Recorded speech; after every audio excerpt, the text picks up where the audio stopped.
but by himself. But I never learned my family style. But I think that's because my village is everybody learn martial arts. That's why when I told my father and mother that I want to learn martial arts, right away they said okay. Because a lot of parents against that. They believe you learn bad things. You learn how to fight. But my parents okay. So. And the first day I went there, then when we went back on the way, because my mother in the mountain, from my home I had to run about 45 minutes to his home. It's in the mountain. This time I took them to the place already. They had to run. And then at that time you pass through the graveyard, and a lot of snake on the path, because the snake like to come out to sleep on the path because there's no grass. And then when they step there, you step on, they bite you. So when you go up there, you have to step on the ground heavily, because snake doesn't see you, but snakes feel the vibration. They go away. So every day I do that. Then the first time I went there, and then when I come back, one of my customers, I hate him most. You look at the scar here. That's all this scar that he gave to me. Okay, and I hate him most.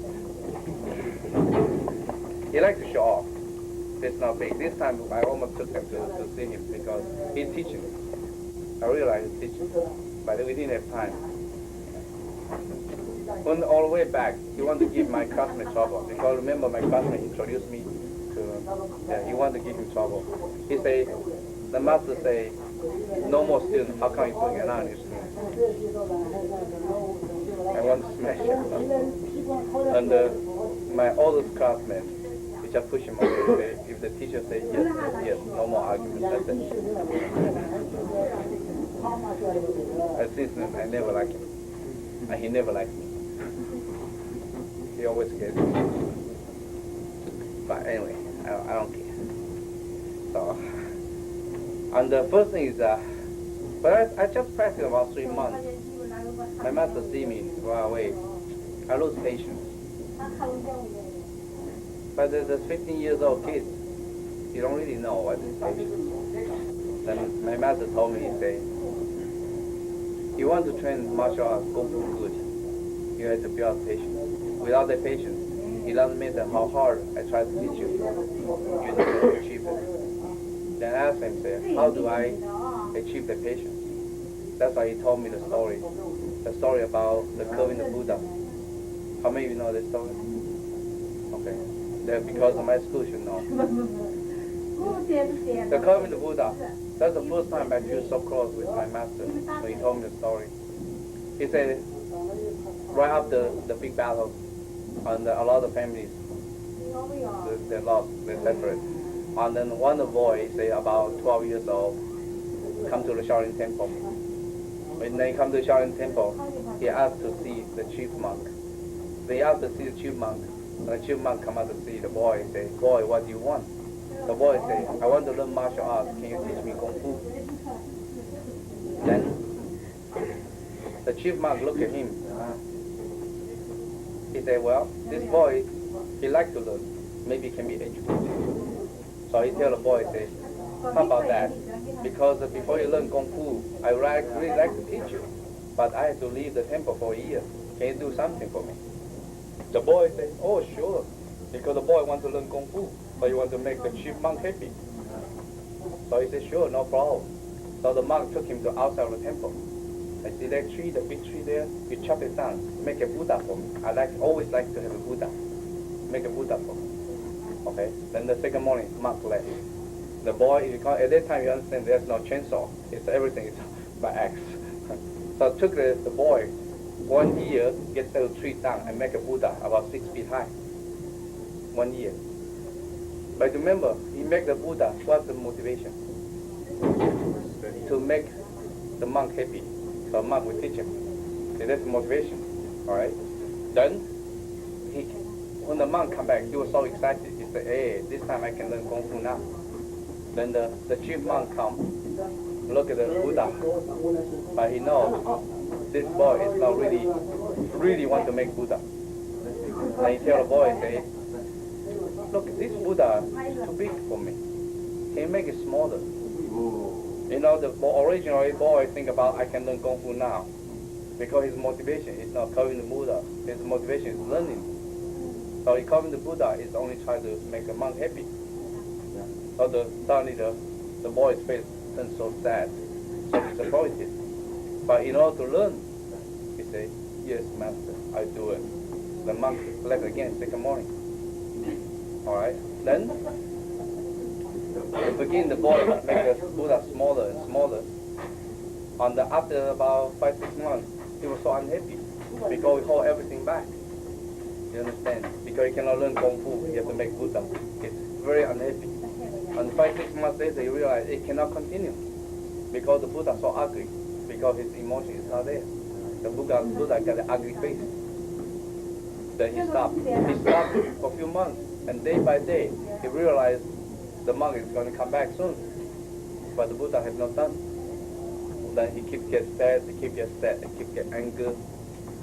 Until one day, his son realized, if making the Buddha is the way to learn Kung Fu, why don't I face it, make a Buddha good? Why do I have to feel sad?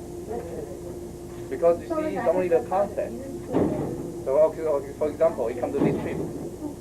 The first thing you see is everything is not the same as America. But if you think about, oh, why don't I accept it, enjoy it, then you're happy.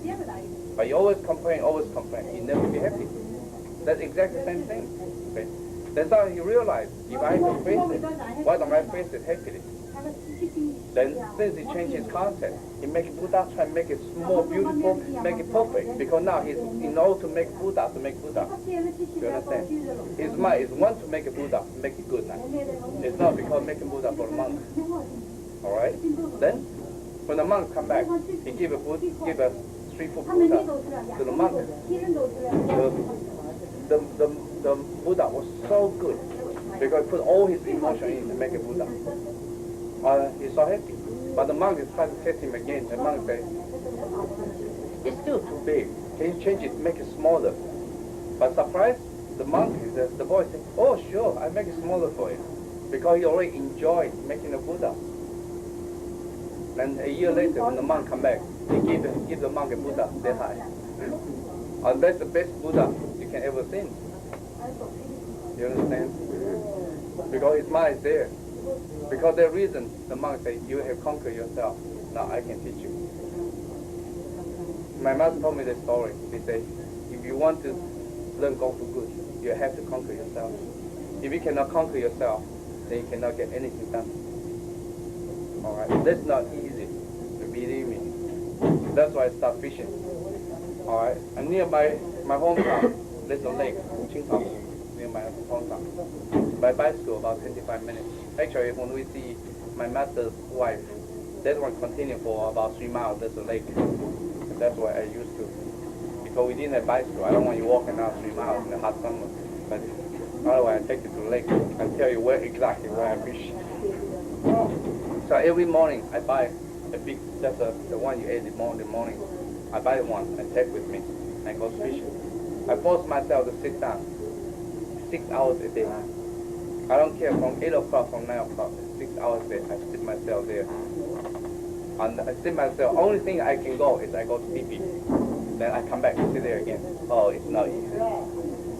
It's not easy at all. You think about, is that easy? It's not easy. After 3 days, just think about you only a few days in the boat, it starts to get boring. And you still have friends there by yourself. You get there, the only thing is to watch the boat move. Okay, the first month was so hard because it's not fry fish. Fry fish is very easy. Fry fish, you catch fish very fast. This one is not, it's a lake. In the whole 3 months, I catch 2 small fish that big. There's nothing else. But I catch so much, it's not fish. Myself. I catch it back. First month, the hardest. It's very hard. And you have to force yourself to sit there and sit there. And every time you lose patience, you have to conquer yourself, go there. Until finally, my emotional mind under the control of wisdom mind. The wisdom mind says, I don't care what you feel, sit down. Since then, the same thing. If I'm lazy, I don't care, I go. I don't care if I feel good or bad. I go to practice. That's my wisdom mindset. You go. But every time I go, I never regret. This is how hard it is. Then I sit there the first month. The second month, the mind becomes clear. Because you recognize you have to do it. You have to do it. Because that's commitment. I told myself, if I couldn't get through 3 months, I would jump into the lake and kill myself. And then I changed. The whole thing changed. My personality changed. I learned how to conquer my temper. I learned how to calm down. So since then, every time I want to fight, I deep breathe 3 times. Right away, I stop. How old were you when you did this? How old were you? I was 15. Oh, 15. Oh. The late 15. Starting. Yeah, starting. Then the third month is amazing. Third month, because you sit there so quiet, so calm. In the third month, you start to see your past. What happened in your past, and see what the present, and you can see the future. Then since I was 15, I don't know if you believe me or not, since I was 15, I already planned until I was 30 years old. Everything followed my plan until I got my PhD. I got my PhD is not because I like to study. I hate study. I hate school. I only try to show the people I can get PhD to show you the one you think is a thief. I can be good successful. So after 3 months, I changed. My master realized I changed. It's amazing. And since then, I changed. I don't steal anymore. Because my wisdom mind is simply so strong, I can control it right away. I never steal since then.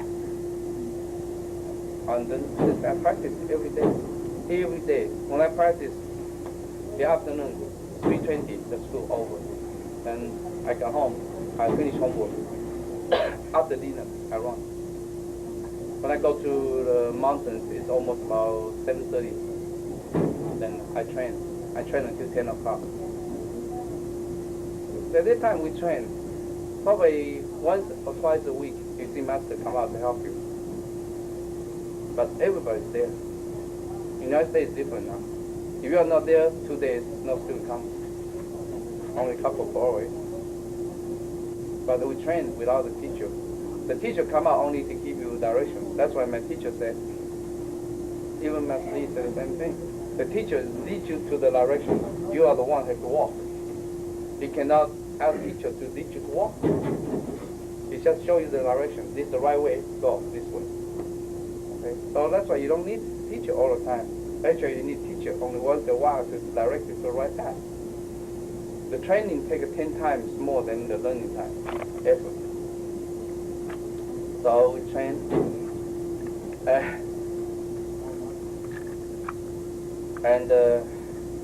When I was, I think about second half of 16, we are training. It's very funny. We are training outside. My master, because there's a small temple, okay, from day one there, my master always likes to play his Ching there. He likes to play that. Okay. And so my master play Ching there. Suddenly, he's not playing, and people practice. And suddenly they don't realize the master disappeared. He went to the house. He got a thief out from the house, inside the house. He got a thief. He just locked this cavity, and this and locked this cavity. And the thief get out this way, cannot move. They just throw him into the center. He said, anyone want to beat him up, go ahead. Because it's in the mountains. He cannot take him to police station. But he had to give him punishment. So you want to beat him up, beat him up. And my classmate, the one always give me trouble. He lives in Scotland, he give me trouble. The one give me trouble, he right away, jump right out. The thief go this way, on the ground. I kick him, he punch him. After 5 minutes, the thief look at him. Nothing happened. In my mind, I laugh very hard. I say, gosh, it's called Kung Fu. And then my older classmate come out. He used to talk, the head is skinny, hit it. Then the thief stopped bothering and it collapsed. And then my master went into the house. Because my master didn't know exactly where he hit. So my master come out with some herb. He tell the thief, say, go home, you cook this or how you cook it. Go home. Don't be a thief again. It's okay for you now. That was funny. I don't know. My master's life. My master cannot read. He doesn't read. He doesn't write. His whole life is like a hermit. And we didn't pay the money. We didn't pay a penny. The only time we pay the money is his birthday or Chinese New Year or Chinese festival. But what we did is when there's harvest time, all the classmates go there to help him for the harvest, for the plowing. So he doesn't have to hire anybody. And every time after harvest, after the farming, then his wife cook a big meal, and everybody would drink and talk. How many students? In my generation, he was 19. 19. Yeah, total how many years I didn't know until he passed away in 1976. In 1979, I went back. Then I looked at the picture of the funeral. I still realized I had probably about 150 classmates, all kneel in front of him.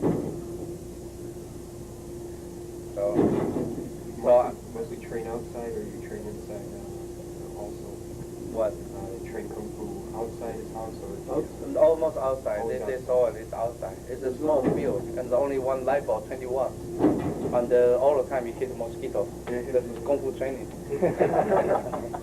Mosquito all the time. It's very hard too. Yeah, sometimes very hard too. Okay. So, and when I was 16. When I was 16, because when I was 12 years old, I joined the altar. Because most of the time your stomach empty. When stomach empty, it's grind against each other, so generate holes. Because in the stomach they have a memory. The memory generate holes to become ulcers. And the acid, when the stomach acid, very painful. I never have medicine, never have a doctor. You cannot afford it. Until I was 16. And one day I was practicing, I hold my stomach and on the corner. Because I don't want our classmates to realize. If my classmates see I do that, they'll come to kick me. Because I didn't practice. When I hold and my face can feel they're sweating. My master comes and he say, what's wrong? Then he put his hand here and touch me. He said, your stomach is problem. I said, I know, a long time. Then he told me, he said, the way you have to handle that, you have to relax your internal organ. You don't know how to relax your internal organ, it never heals. Then I asked him, how do I do that? He said, I heard Tai Chi. He never learned Tai Chi. He said, I heard Tai Chi is specialized to help people relax internal organs. Because the reason is that only at the same time, that next to my high school, there's a teacher. The teacher, he was only 29 years old. He teaching Tai Chi. At that time, there's a competition. It's what competition? It's the sports competition. Okay, in my hometown. 老师如果想休息可以休息，这样可以不可以？因为我都讲不会出来，都讲英文。不知道，可能要1-2个小时。2个小时。他会去休息，去休息。Yeah. Yeah, it's easy. I just feel bad because today he doesn't understand. Okay, where's Paul?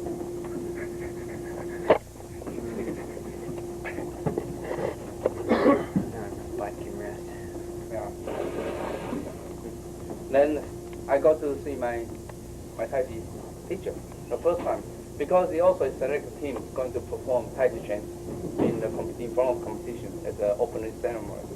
Okay, that's the reason I was selected one. That's the first time I know Gao Tao, Mr. Gao Tao. So after Mr. Gao Tao, then only a couple months later, my white queen master said you can learn Tai Chi. It was very happy because at that time, without your master's permission, you cannot learn from any other style. The control considered betrayed. Okay. Not like now, it's open. Then one morning, I went to see him, where he's practiced with about 4 other students too. Then I said, Mr. Gao, I'd like to learn Tai Chi from you. He said, you really want to learn Tai Chi? I said, yes. He said, okay, stand stable. Then I just stand stable, put the hands on my chest. Push me, bounce me to almost that cabin there. The whole body just bounced back there. And then he said, come. He said, you want to learn Tai Chi? You know Tai Chi power. Now obey. And since then, I get spanking all the time without an end. Almost every 2 weeks, you learn only one movement. Every 2 weeks. I was with him for 2.5 years. Most of the time learning forms, only forms. Until 2.5 years later, you know, this thing I never taught a lot of people. But this is something in my mind, I always feel bad. He was only 29. He started when he was a child, 6 years old. Then when he was 16, actually he went to Taiwan. He joined the army and went to Taiwan. He learned from his father. Okay. So actually his Tai Chi is learning only until 16. After that, he continued practice from what his father taught him. But to me, I don't care, as long as it can make me relax. And then I go there, I learn until I was, to you, I think it should be the senior high school, the last grade. Okay, 12. Okay, my seat in my classroom is near the window. There's a window. I sit there. On the outside is really the football field. And he also a football coach in his high school. Then he lead his high school coach football team come to my high school, his soccer team, to compete. And my high school is against the school. You know, two-thirds of students carry knife. They fight. Okay, because my school grade is really bad. As long as I can get to any high school, I'm happy.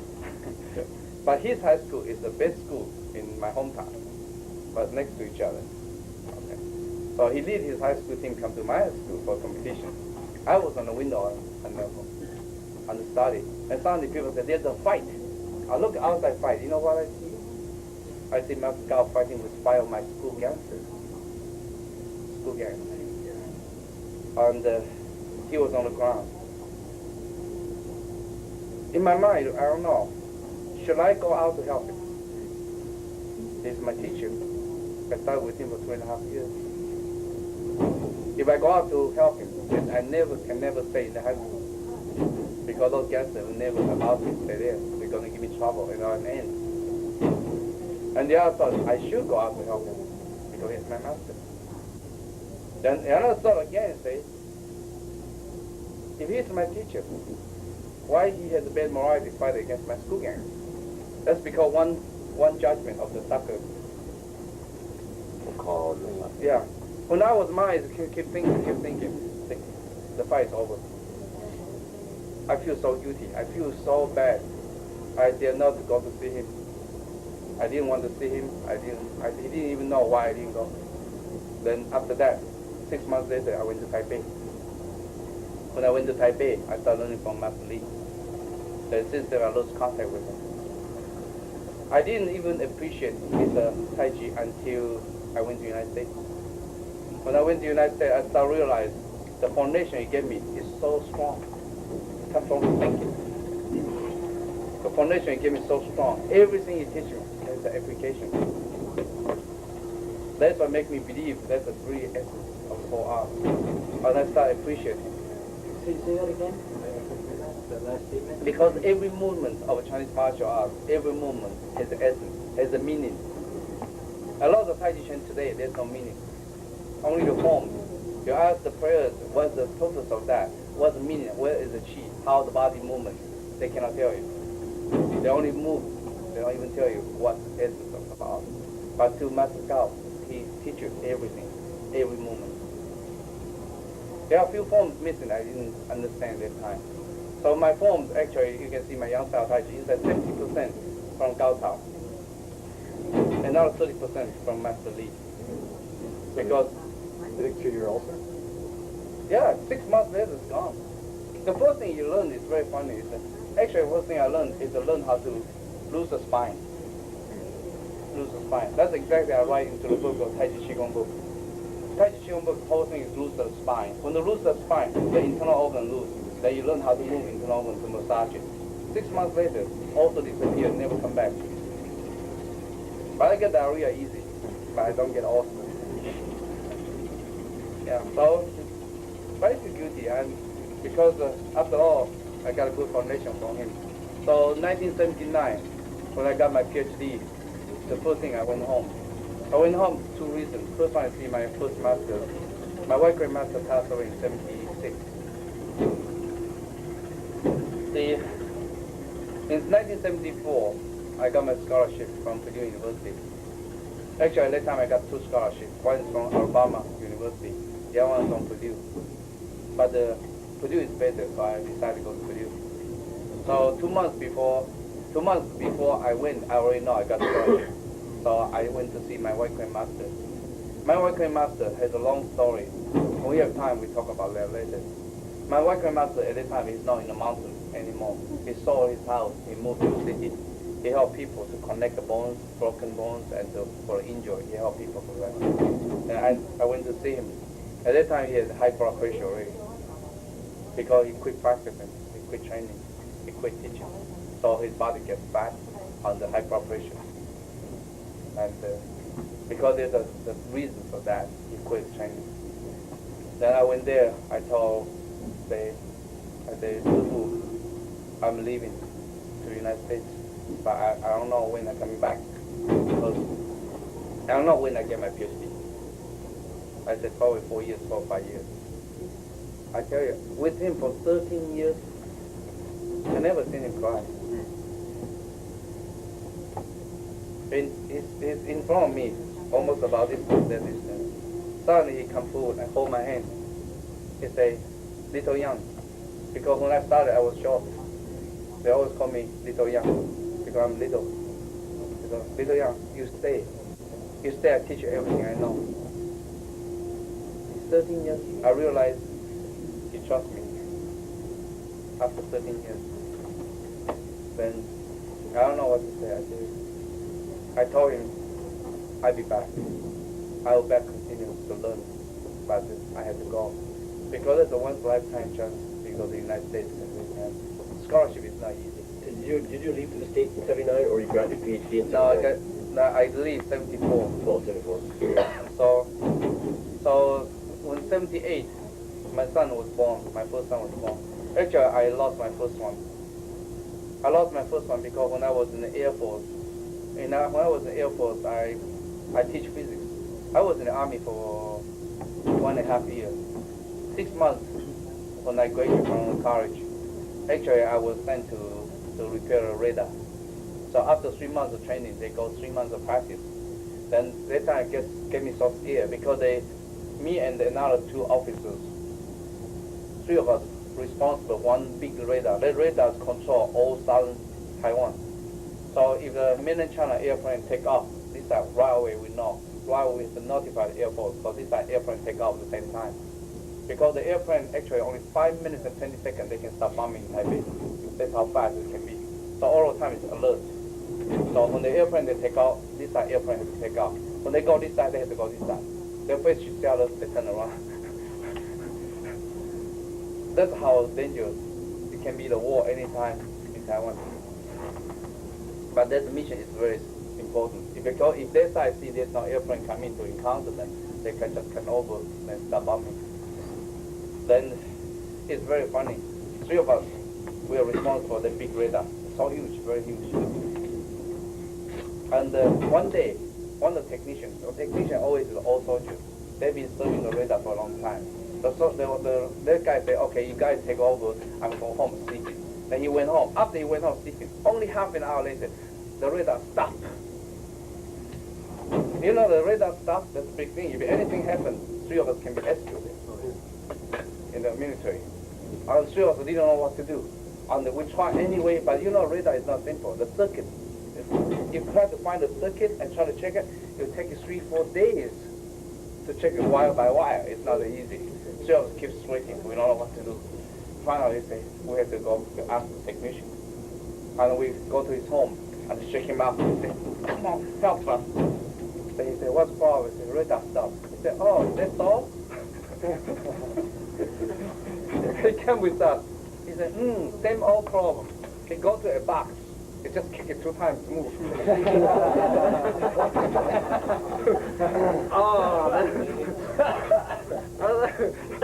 When we realized something loose inside, we opened it. We found there's one wire loose. After he kicked 2 times, come back in. Then we fixed it. But that's how funny it is. And when I graduated got my master's degree, then because I got my master's degree, so they sent me to the military school to teach physics. So when they sent me to the physics school to teach physics, it's Chiang Kai-shek's birthday. Chiang Kai-shek's birthday, there's a performance so to celebrate Chiang Kai-shek, because Chiang Kai-shek at that time was worshipped like a Sherman Mao to compare. Okay, so everybody worshipped. Okay, at that time, very funny. There are two of my classmates served the same time with the same unit. So three of us, they say, okay, why don't we perform martial arts? And then three of us will perform martial arts. After perform martial arts, then 2 days later, the morning, the general and the principal want to see me. They say, the general, the principal want to treat me breakfast. To me, that's a great honor, because you are only an officer, especially you are not really the formal, you are not real formal officer. You are only college graduate and serve in the army. Me to learn to teach them martial arts. Then I told the principal, I said, sure, no problem, start from tomorrow. But this is the time I want. Because that's the time I know they have an activity. They can either choose a soccer game or choose basketball. And I said, that's the best time. They can choose Kung Fu. Then once I announced it, the first time how many I got? 158 students coming the first time. I cannot teach 158 students. So what I did, because where I teach is just exactly outside my dormitory. There's a big field there. Okay. I said, okay, this is called Mafu. The first lesson is called Mafu. Now everybody, one, down, Mafu. Now I left. And I went in and take a nap and drink. How old were you at this time? I was 23. Yeah. And then when I came out, because in the army, he cannot, there's order, he cannot stand up without order.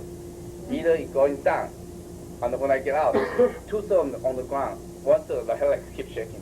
I think probably it's about half an hour or 40 minutes, I forgot. When I went in, I forgot the time. I go in and chat with my classmates there, my friends there. When I came out, that's pretty good. The second time I went there, I got 78. Because it's a class, I got 78. When I leave, I got 65. Very good. So that's the best result I got. From 178, I get 65. All good ones in a year. In the outside, you can never get so many. Outside 178, you can get 10. Probably good, but they are very good. Okay, but I like them so much. They like my younger brothers because they are about 15, 16 years old. I was only 24. So every time I got a salary, I would ask them to spend the money to buy watermelon, buy anything. I treat them, and then we go to the bay to catch fish because the bay, fishermen cannot go in. You understand? Because it's military base, so the fishermen cannot go in. There's so many fish. And the oyster and the clam, oh. You won't believe it. Every weekend we have a big fish dinner. Yeah, we just go out and cook it, whatever. So nice.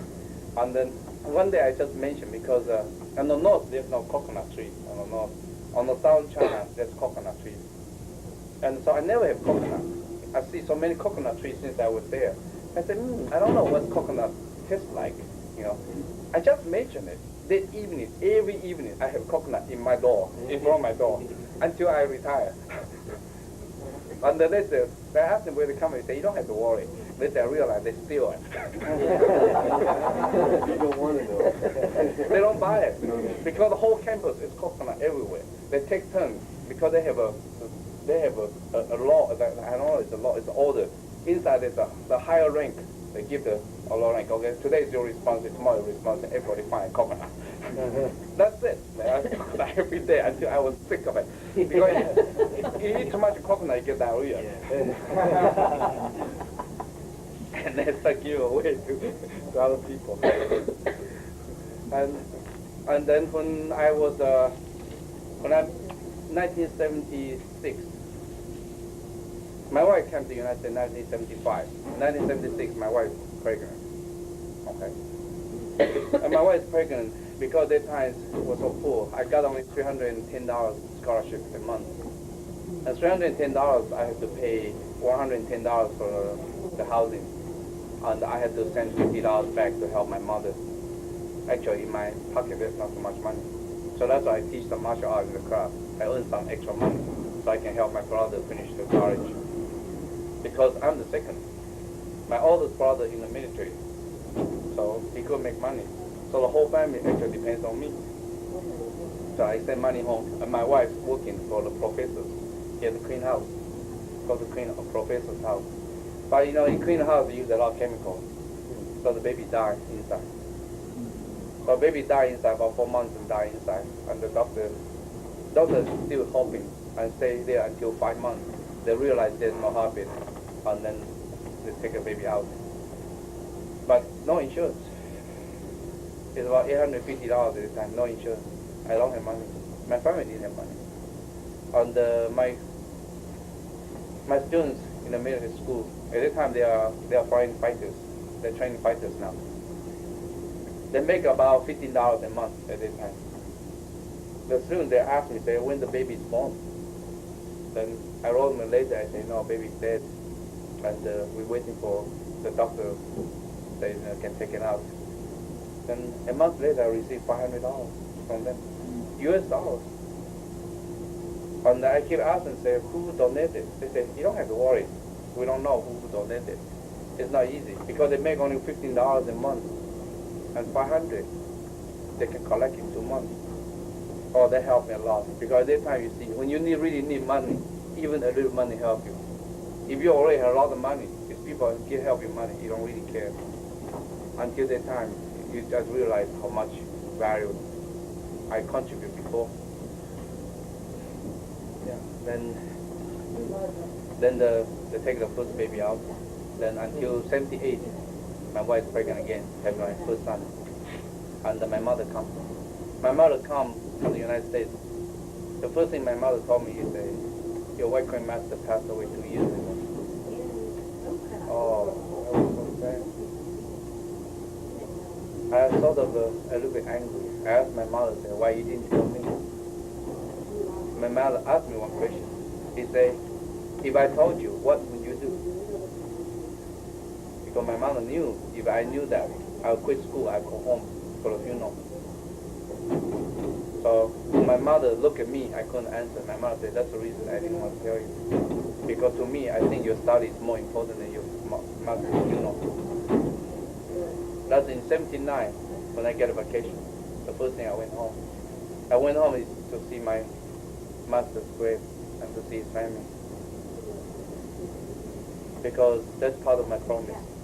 So his two sons took me to his tomb, his grave. At that time, my first China book already out. First China book and long piece book out.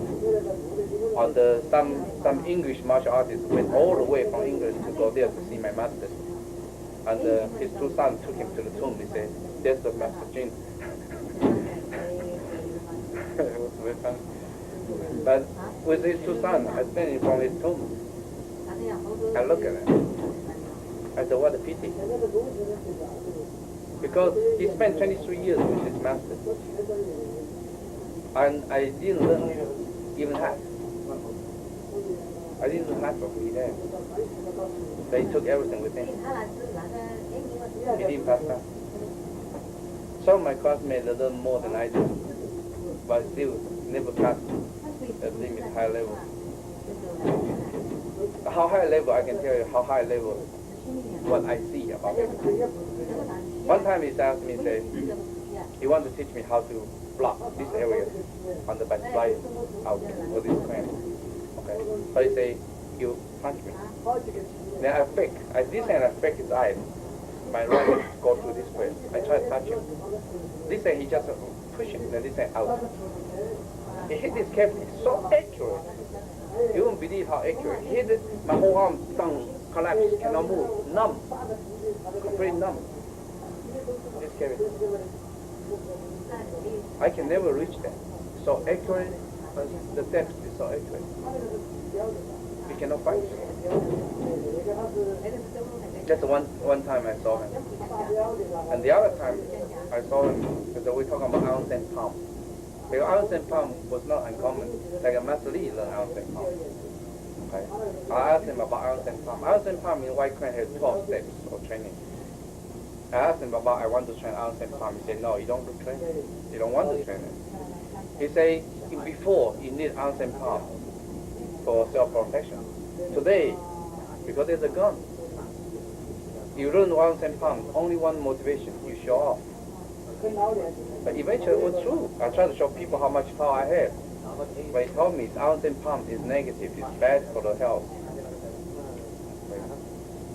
But that's why he started talking to me. He said, the 110 pounds is very deep, from hard into soft.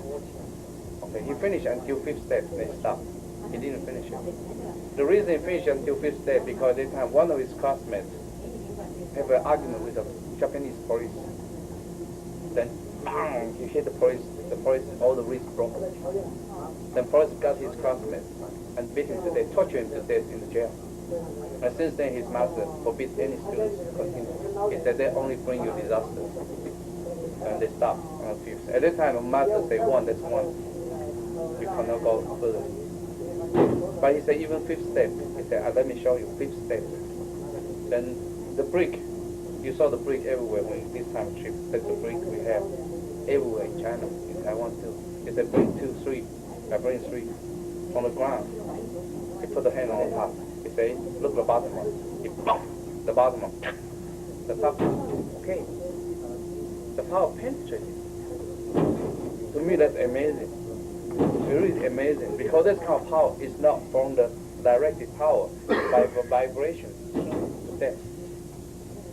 23 years of his life spent there. Then I was so amazed. Then he said, that's not good. He said, my master, 12, he can name one. He can break for it. I never seen that. But he said, his master is 12. Anyone you name it, he can break for it. But you saw there's one book about Kutuzang. He breaks 12 bricks, right? You see the 90 day of Iron Shield training, Iron Palm training. There's a Chinese guy, Chinese guy with 12 bricks. That was true. But that was from the top, all the bottom. Right? He can break only one. It's very hard. It's harder. But Kutuzang is short. It's not tall. Kutuzang, because I know this guy history.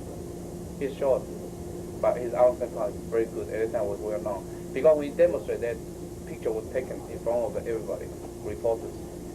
They check everything before he break it. But he said, my mother said it's not good. He said his ounce and palm is not good. He said there's another old man, it's really good. I asked him, how good? He said he can put the tissue. You know, in ancient times, Chinese tissue for wiping is very coarse. It's not like today. It's very coarse. Okay. He said put 100. He can put the fingerprints in the one you name it. He said within about 5 different steps. Oh, but that is hard. Because that's a soft. You want to get it, reach that level, it's very difficult. But I never seen it. To me, it was like a story. Okay. Then he told me, I asked him if he ever seen this old man. Then he told me one day, because his master has many enemies. And his enemy always wants to hunt him down. Okay. But when my master trained under his master, this is a belly.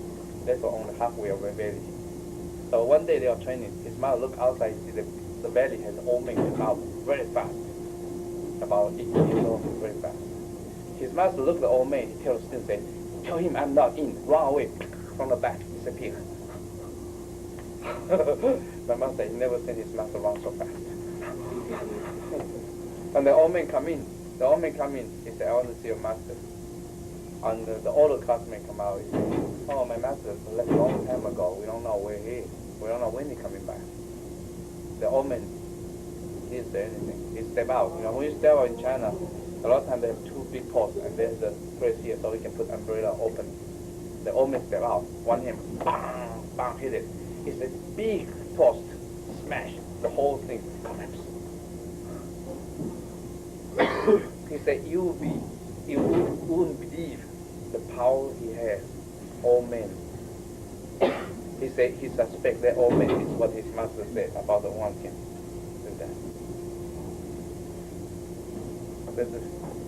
I don't know. There's a lot of story I heard from my master, but a lot of things is what I saw him. Yeah, but you know, my master he never fight. He's a nice guy. One time he just used one time. He have an argument. He argued on this one. He hit someone here.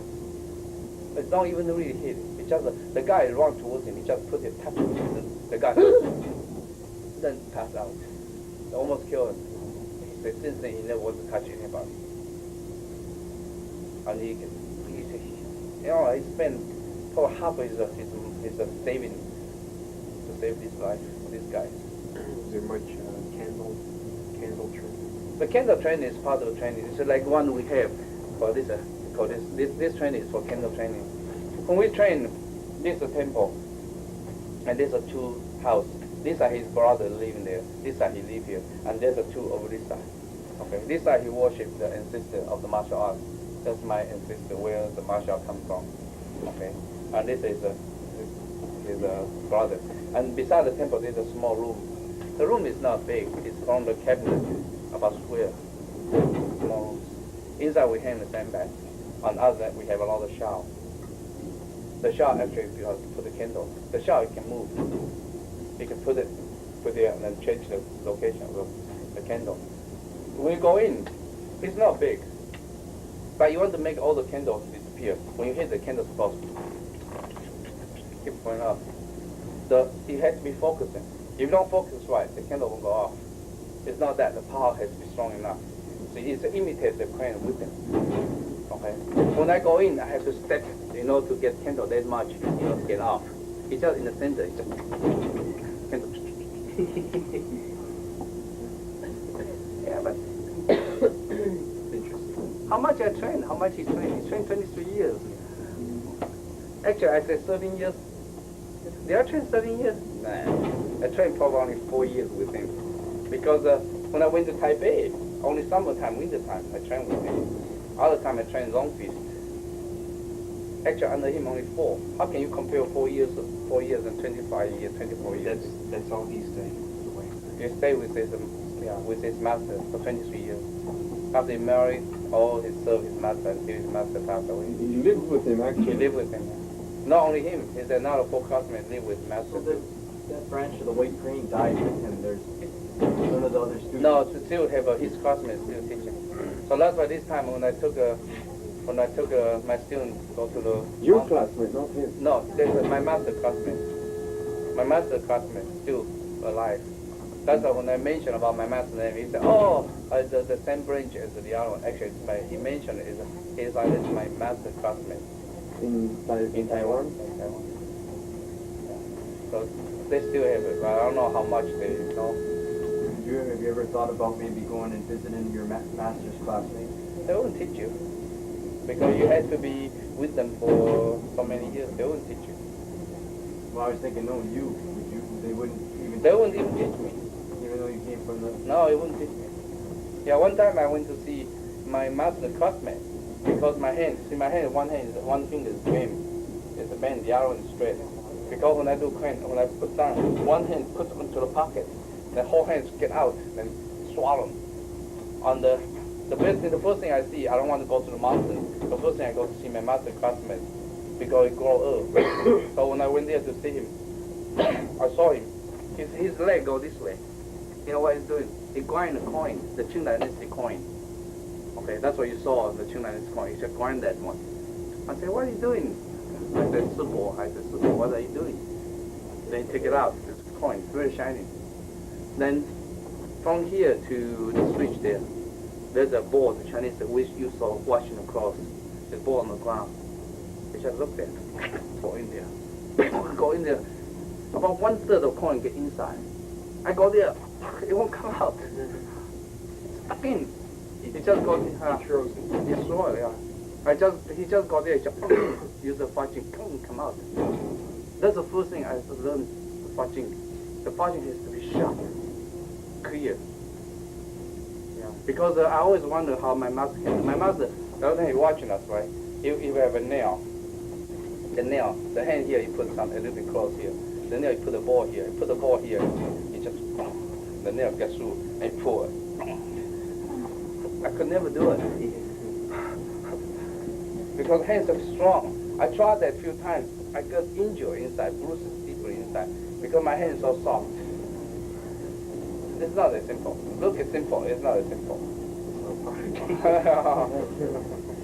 Yeah, so I went to see him, and he tried to treat me. Oh, I used a lot of power. I almost spent it. So painful. He put it back but swallowed. Originally was that big. After the massage, it became that big. I realized I had to see my master. I went to see my master. Now when I see my master, I mentioned to him, I went to see his classmate. And then my master, instead of push out, he push in. Completely different theory. My master, he push out. All the material cannot get out. You push in, you can split in. And this time I realized, push in instead of push out. Okay, then I started learning how to push in. When you massage, it's very soft. His theory is very different from my master classmate. My master classmate used the power to push away. My master is no. He said, if you are in pain, you are tense. When you are tense, nothing circulates.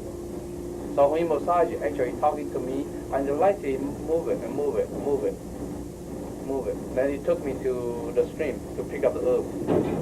The herb is really nice in Taiwan everywhere, but in the stream. I just pick it up and smash it. And they put it on. Second morning, Just as a permanent curve, That's why I learned how to use the herb from him. It's amazing.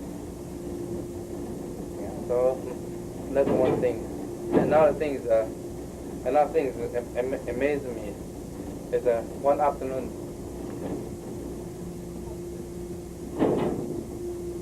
Yeah, I always like to, after the school, sometimes I like to go to see him by myself. Because in the afternoon, after you take a nap, he always wake up at 3 o'clock. I know the time. And my classmates are all working. Then, because from my school to his place, actually only 25 minutes instead of 45 minutes. So I always go there and talk to him. Okay. And one time I went there to talk to him. He was chopping the yam leaves, the leaves of yam to feed the pig. He was chopping it. And behind him actually is the roof, the house. And one of the workers, his friends, come to fix the roof for him. I want to fix the roof. You know, China is so hot. So when the worker they work, they have a small teapot there and hang up here. So when they get thirsty, they go out, they drink this way. Okay, it's empty. So I was sitting in front of him, he was chopping. And this guy on the roof, he just threw the whole pot towards his hand. He was chopping. I turned and picked it up. I said, how do you know? I was curious, how do you know? They said, you don't know, you feel. They say, everything in martial arts is by feeling, it's not by looking. So it's amazing. I could never do it. One time I was walking with him, and the corner, my classmate hiding there, wanted to say, shock us. Right before we lay near, he said, there's somebody behind. He can feel us. It's funny, my father said that he walked point.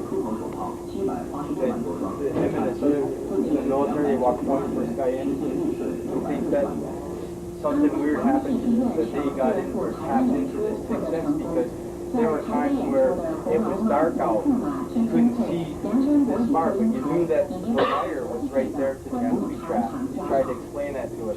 It's not easy. It's like feeding. The animal, all the animals have this feeding.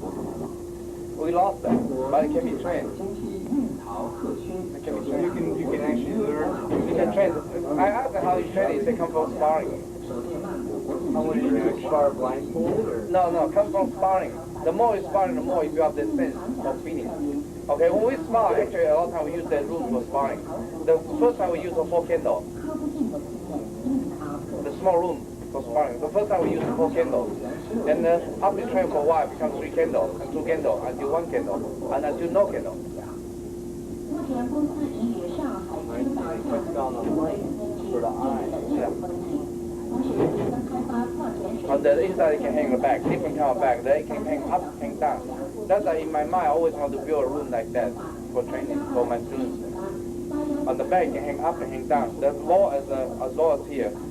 On the high as face. And you can have some of them here, at different heights. When you train in the beginning, you have 4 candles. You go in, you have to hit the back. Because the back once start with a 6 back, 4 back and 6 back, until you can get 12 back inside. Because back, when you hit it, start with small. And smaller, more they put it bigger and bigger, and heavier. And you get bounce. When you hit this side will bounce you back. You cannot hit by the back. You hit by back, it's bad. Okay, you keep training until we go in the 12, and no back can touch you, and get out. And then they stop with 4 candle, and then become 3 candle, 1 candle, until no candle. I can never reach there. Even 4 candle, I never reach 4 back. I get in, I always get hit. That's okay. I'm a lousy. I'm not good. I'm very bad. Wait a minute, tell me, okay, so I'm trying to picture this. So you have 12 bags hanging? Start with 4 bags. Start with 4 bags. And then include the 6, and then 8, 10, 12. And they're only suspended from the ceiling, right? Suspended from the ceiling. And there's 4 candles in the room. The 4 candles in the 4 corners. 4 corners. And then you add a bag, or you take away a candle, or? No, you add the bag. At the same time, you see it's good, you can add the candle, you can take the candle away until no candle. How big is this room? The room is small. It's a cabinet where your hand hold it. From there, square. If I build this room, I'll call you. You can build it. You can build it. In my school, I have a dream. I want to build one. But exactly the same the way we trained before. Because the students today, they only train sequence. They don't train this kind of reaction. I like that. Where's Gary? We begin construction of this one. Yeah, it's good. Yeah, I think I can do something underneath. You'd have to have. Actually, you have to put your own mind there and make it better. We couldn't just keep the same. Okay? When we hit the sandbag, what's your idea? What's a good hit is striking? Well, I made my own. I invented a bag. Oh, yeah, right. Okay, this is the sandbag, right? So I turned logs. My father told me about the Skoshi Tigers, the Korean Rock Army, where when he trained with them, they took logs and they had them round. And you know, like the bamboo mat that you eat your supper on, right? They took those and they wrapped them around, and that was the padding for it. So you had a head section, and it was connected by chain, and there was a midsection, and then there was a lower section with sweeps, and it's suspended at the bottom, at the top. So when you hit the midsection, it reacts like the human. The head goes forward. If I sweep it, Oh, that's good. and so I built that, but I refined it. I changed it quite a bit. And before he died, I showed him what I had done with his thing, and then I've sold like 12 or 15 of them to different schools in Alaska. Oh, that's good. Next time I come to Alaska, I'll bring one home. I was gonna. The sandbag we did is very simple. You know, the China use it for rice. The rice bag is very cold. So what you do, you fill up with the sand, old sand. There's no padding. With that fill sand halfway, and then you put the rope inside. The hook is a big nut inside, and then you tie up. After you tie up, the top of the bag, you go over and then sew under the bottom. So actually 2 layers. That's all you got. Yeah. So it's very hard because the sand. The more you hit it, they get harder, it settles down. You have to kick from the bottom. After you kick from the bottom, you lose up. It's very hard. But you don't have to use that way, because that way, in our school we have a sandbag. They couldn't even punch it. When they punch it, they got hurt, injured right away. But you start out very small. We start with small, yeah, small. And another thing we train a lot is the grabbing. That's why in our school we don't do grabbing. The grab, you put it in the sand first, in the sand with the bag, and they throw to each other. You learn how to grab it, you have to grab it. And after that, put the small pebbles, and the more and more, until you can still grab it. Use clay. Yeah, and then we throw the brick too. The brick is just, we have a 5-6 classmates. You just throw to each other. You have to What catch happens it. when they miss? So you got hit. No, I was talking to your school. Did they wreck your floor? No, in my school, we were talking about my white grand teacher. In my school now, my school is tender. Very tender. We just push him a little bit harder, then they blame on me.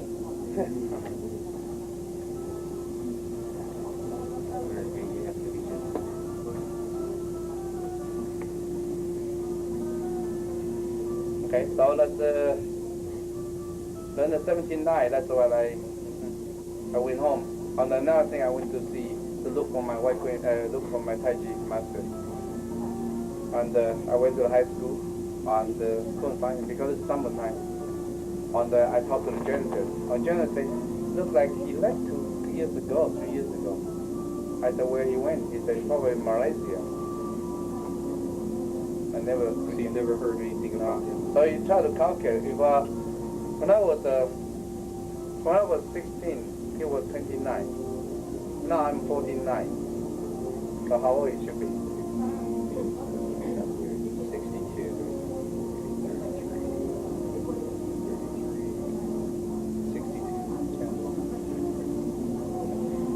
I couldn't find him. I don't know where he is.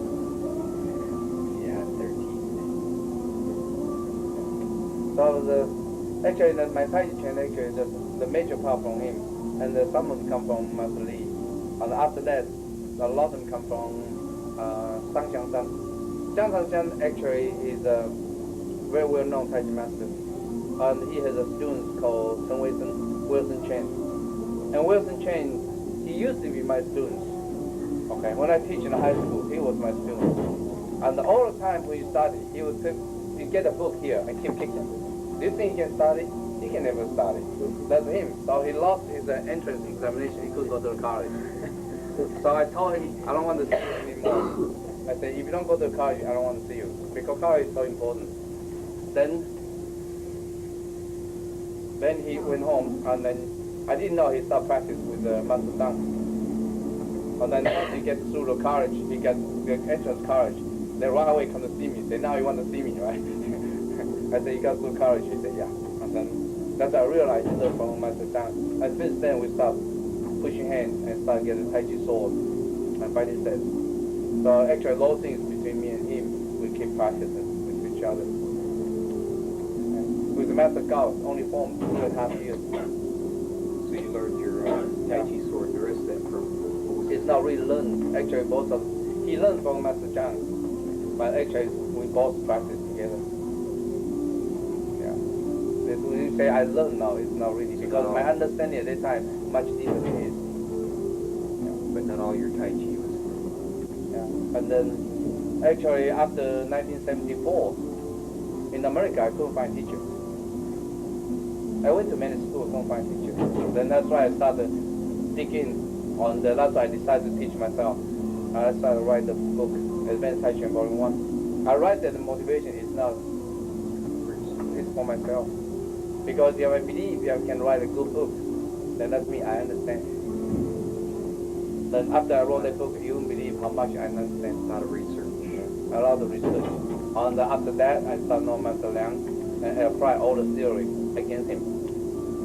And that's pretty good. And I started learning from him. Yeah. So my friends are really very rare. Very rare. If you can get a friend, just one in your whole life, you're happy. Yeah. It's very nice. So that's about it. Any other stories about any fights you ever got into, or when you first came to America, when you were? I got two fights. That's it. I got two fights. The first fight that I had is when I was in high school. And I was in high school because my window is here, and outside I have a soccer game. There's a drilling. I'm drilling. All my table is weight, and all my classmates they're watching soccer game. I said, don't watch. My table is weight. So I close the window. Once I close the window, there's a gang, the school gang, just there. Well, I went hand punch in my face. So he punched my hand. My right hand is there very fast. He couldn't even touch me. And when I turned, I keep blocking. I used the leg kick me. I hit him. He almost break his leg. Okay. And the fight is over because the car started. And then he went home. And that afternoon, he didn't come to school. Then he left.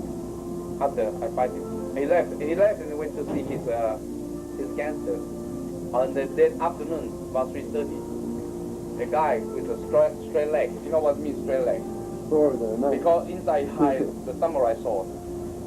You want to use samurai sword to chop me. That guy has been well known in Taiwan to chop another guy's arm off. Because he cannot fight me. He realized he cannot fight me. Nobody knew I learned Kung Fu in my school until that fight. Nobody knew. Then after that he tell people I learned Kung Fu because he couldn't reach me. Then he hired that guy want to chop me. And then my classmates told me say there's someone waiting outside to chop you. Then that night, I didn't go front, I go from the back door. When I left from the back door, you have to use the wisdom. It's not the stupid bravery. And I left. And that evening, I told my classmates about the problem I had. And one of my classmates, he's against it. He said, let me handle it. Best way to handle it. Gosh, I don't know how he handled it. What he did, he took some of his gang, went to his house, and took him out and beat him up. And he didn't know why he was beat up. On the second morning, he came to my school. He came to me. He said, did you ask someone to beat me up? I said, no, I didn't know such a thing. And again, that evening, he wasn't serious. He got beat up again. And then the third day he come, he said, it got to be you. I said, no. He said, how about between you and me, stop. No more fighting. Because he got chicken. After he fight me, he got the whole gang school. Whole school is about 15 people want to fight me. I don't want to fight against 15. Especially the first time I get into the fight, I still get scared because they have a knife. I don't have it. Then I told him, I pointed him. He said, you have guts. Only you and me, we fight. We don't have so many. Only you and me. He dare not to fight me. So that's why he go out to get that guy. Then after that, it stopped. I met him when I was 79 when I went home. You know what he was doing? He was in the nightclub. In the nightclub with the bodyguard. A butcher. A bodyguard. He used the bodyguard in the nightclub. That's one. The second thing, when I was in Taiwan University, actually me and with two of my classmates. Those two of my classmates, they train with me for sparring all the time. They can spar really good.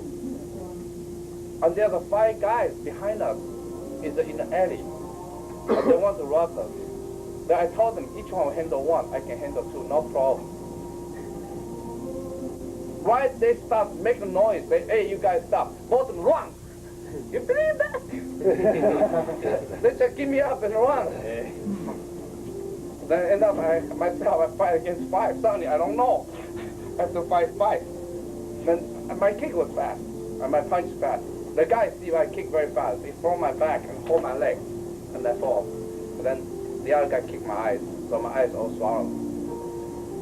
And I get really angry. So when I get up, then they get away. When they get away, after we know, these total 2 students, that's it. I don't want to teach you anymore. Yeah.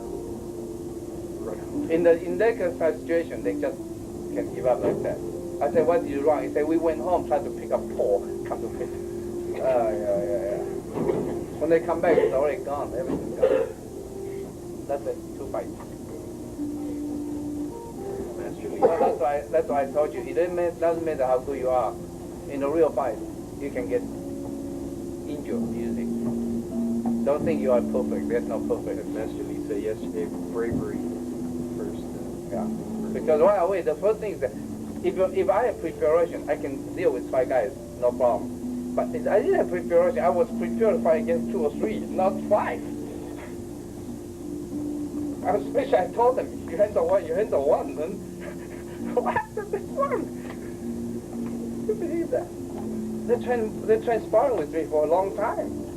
I know they can handle 1 easy. Is that 100% true story? Yeah. There were 5? That's fine. Only 5, no more than that. I won't fight against 10. I run. 5 I can deal with it. I fight.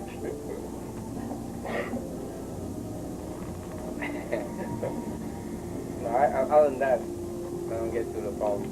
I try to avoid problems. Never in America. America is usually the people come to challenge. Remember, in Houston, right? In Houston, when I started teaching the warehouse when I was laid off, okay? When I started teaching at that time, one day there's a huge black guy come in. One of the students come right away to me. He said, "Stop there and watch out. That guy challenged all the schools." I don't know, just for a student, remember. He never tell me. Yeah, he said this guy is very well known, challenged all the school. Everybody know him. Because I didn't know. I just opened the school there. And then right away I went to the guy. I shake hands with him. I say, hey, how are you? He comes to watch your class. Right away shake hands. I lock this one. When I lock him, his whole face. Because when I pray with you, I'm not serious. I just control my power. When the situation like that, I don't care. I just stop straight. Almost about a minute, and then he go. I say, oh, you're welcome. You can sit down. Then right after I turn, he get out. The student comes out and say, it's very funny. He didn't challenge you.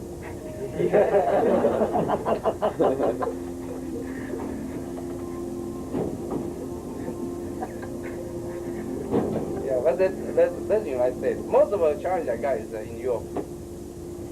In Europe, European, everywhere you go, especially you look at you, you're short. How good you can be.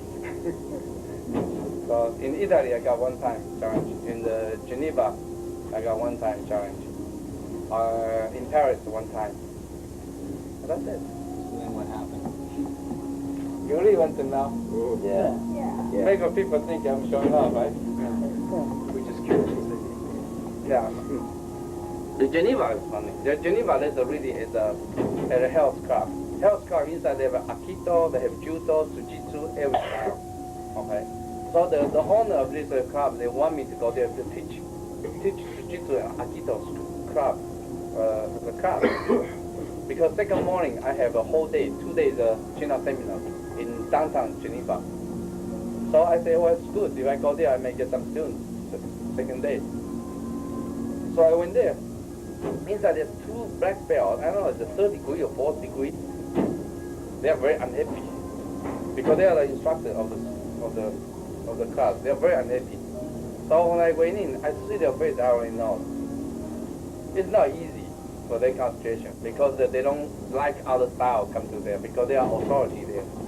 Okay. Then I told them, say, China is every style have it. Like Aikido have it, Jiu-Jitsu have it. But even they have a different style approach, different way. Okay. For example, like small right hand. Right after I said that, one of the huge guy is about a little bigger than you, the size. Then he come out and say, show me. His hand, block. Then what should I do? Small right hand, bang. That's a small right hand. They won't believe me. They try on me. They try on me is the way you try to go this way. But you go this way, you switch from this tendon to this tendon. When you switch from this tendon to this tendon, you turn around already. So he couldn't lock me because I can just shift from one to the other one. Okay, by angling. They don't believe me. They try on me again. I try on him again. He's still down in front of me. Okay, he didn't say a word because that's in front of his students. That's really bad in front of his students. Then he went. The other guy didn't come out. And since then I started teaching. Halfway through, both very humble. They were about 90 degrees to me. I'm very humble to learn every technique. Okay. On the end of class, I asked the students, say, how many of you tomorrow I have a seminar in downtown Geneva? How many will be interested? Almost everyone raised up their hand. Second morning, not even one come. Not one. And then later the host told me, because the host know the owner of the gym. He said, those 2 guys forbid any student come, I will be kicked out. Bad sports. It was funny. Keep going. And then in the Toulouse, that's 2 years ago. I went to Toulouse. The first time I went to Toulouse. It's the south of France. And in Toulouse, I was teaching China only 2 hours. Actually, the second hour, because it's also a club, inside have you heard about Taijitsu? Taijitsu. Taijitsu is a new thing, only developed only last few years in Japan, called Taijitsu. And one of the instructors, he went to Japan to learn Taijitsu and qualified as a black belt at Taijitsu. They say it's a Taiji and Jiu-Jitsu mixed together, they call Taijitsu. You heard of that? No, Taiho. I don't know, he called Taijitsu. So it's a combination of Tai Chi and Jiu-Jitsu. That's what he said. And then he's qualified to teach. Then he black belt and went back.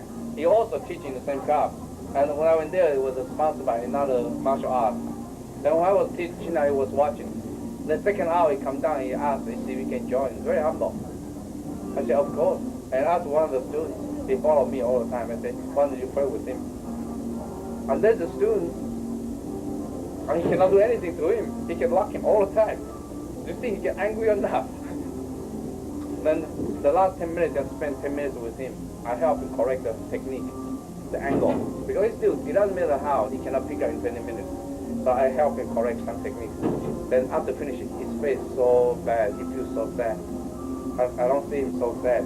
And he left without saying a word. Then at that time I was busy talking to the other students. Then 15 minutes later they come back. He have a Jiu-Jitsu uniform. He bowed to me, and there's a patch, still in Boston. Tiny patch. He take it down and give to me.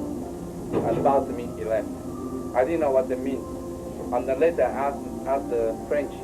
They say, it's with my master's honor, I show you my respect. Because that patch was given by his master when he left Japan. So he thinks it's an honor, so it's there. That's funny. Yeah, I heard that, I don't know if it's true enough, but I heard a rumor that both you and Master Leon were together once when a couple people came in to challenge. Or, yeah, in Boston. Who said the rumor? I don't remember. I heard that about a year ago. And they kept, we also heard that, what would you do if they did this, or what would you do if I did this to you? And then, Oh, that's the Ching is not the really rumor. That's the Ching. Somebody, Rami was there. It's funny though, because I've heard Rami's What's story, the I've story heard of the that, story of though? Master Liang's story, and how some are the same. I heard it through the grapevine, so I don't know. Okay, actually what happened is Henry Gong. But there's a Kenny Gong. Kenny Gong, he teach Bagua, Xing Yi, Bagua in New York City. And the Kenny Gong has a couple students, they always challenge school everywhere. They also went to Tai Chi Farm. They went to Tai Chi Farm to challenge the Zhang Luping, you know that? And he got a Zhang Luping, he used a pow, and boom, go to Zhang Luping. Zhang Luping lock him, bang, saw him, bounce him away. After that, they don't do anything, they left. That's in Tai Chi Farm. That was funny. Yeah, it's actually about 5 big guys. Inside, actually, the Ming guy only about 2 or 3. It's not all 5 bad. Others not bad. And they come, they take the seminar. They take seminar. First they ask Master Yang, say, how do you use this? How do you defend it? And Master explained to him. They said, no, that's not the way my master told me. That's the first thing they said. They did already try to opposite view. He said, my master said, this is the way. He said, my master can do this way. Can you do that? He asked Master Liang that. Master Liang said, no, how do you defend against someone? They have many techniques. It's not necessary you have to follow that technique. This is right. But they said, no, if my master can do this, you should be able to do that. They punch Master Liang. Then a week before that, Master Liang was in the what? Training. Nick Grayson. Master Liang was at Nick Grayson's home for the seminar. And Nick Grayson's bedroom and the toilet here. Master Liang, midnight, he wants to go to the toilet. He steps floor, all the way down to the downstairs. You know that? So his spine also gets all injured. So when he comes, actually he cannot use any power at all. Okay, that's about a week before the what happened. Then when this guy comes, Master Liang lock him, and both hands lock his 2 legs. You want to pull him to make him free. Master said, once you lock his whole back, get tight. He knows if he pull him down, he's going to injure himself. So what he do is use shoulder to push him away. Okay. Then when I see that, right away I know Master Liang gets some problem on the back. Then I push Master Liang away. I say, go away. I say, you want to fight by me? I'm a host. He's my guest. Right after I said it, his hand come in towards me here. Come in. then when he come in, I jump back to my leg, touch him going.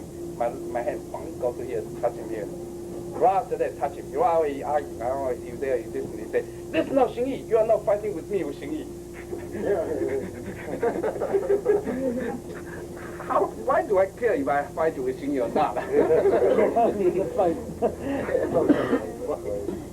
After that, he knows he got no chance. Because I didn't really try to give him trouble. If I really give trouble, I can really hurt him back.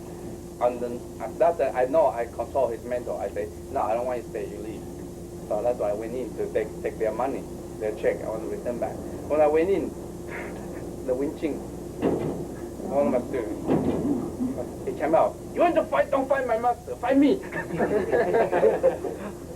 When Ching get angry, his eyes big. He's so angry. You can see him and get scared.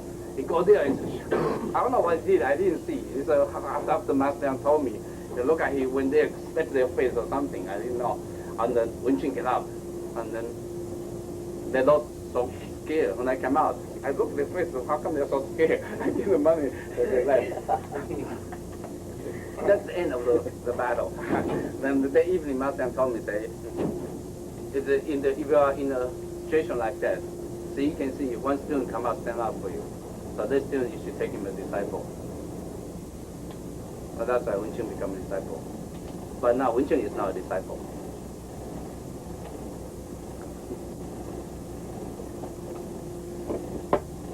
So is that the one you heard? Yeah. Is that the one you heard? That's true. That's what. But if you heard about both are fighting in Chinatown, that's not true. No, I haven't heard that one. What's the Chinatown? That sounds good, yeah. There's nothing in Chinatown.